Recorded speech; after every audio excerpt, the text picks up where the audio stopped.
நம்முடைய பாவ சாபங்களை ஏற்றுக்கொண்டு அவர் மரித்ததுனால சமாதானம். நம்முடைய நோய்கள் பலவீனங்களை சிலுவையில் ஏற்றுக்கொண்டதுனால சுகம். இந்த ஆசீர்வாதம் உங்களுக்குரியது.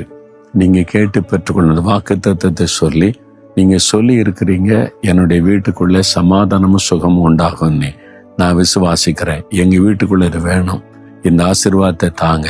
நீங்க ஜெபிச்சீங்கன்னா இன்று முதல் உங்க வீட்டுக்குள்ள ஆச்சரியமான மாற்றம் வரும். விசுவாசிக்கிறீங்களா? நீங்க விசுவாசித்தா அந்த ஆசீர்வாதத்தை இன்றைக்கே பெற்றுக்கொள்ளுவீங்க. சிலர் சொல்லுவாங்க, ஐயா எங்களை ஆண்டவர் நல்லா வச்சிருக்கிறார், ரொம்ப சந்தோஷமா இருக்கிறோம், நோய் நொடி இல்லாம மகிழ்ச்சியா நாங்க இருக்கிறோம். அது மாதிரி நீங்க சொல்லணும். அது ஆண்டவருடைய விருப்பம். அப்ப நீங்க இன்னைக்கு உங்க குடும்ப வீட்டுக்காக ஜெபிக்கிறீங்களா? கை வைத்து, ஆண்டவரே எங்க வீட்டுக்குள்ள சமாதானம் இருக்கணும், சுகமா இருக்கணும். நீங்க வாக்கு பண்ணி இருக்கிறீங்க.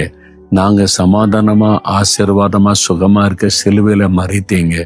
இந்த ஆசீர்வாதத்தை எங்க வீட்டுல கட்டளை இடுங்க, எங்க குடும்பத்துக்குள்ள கட்டளை இடுங்க.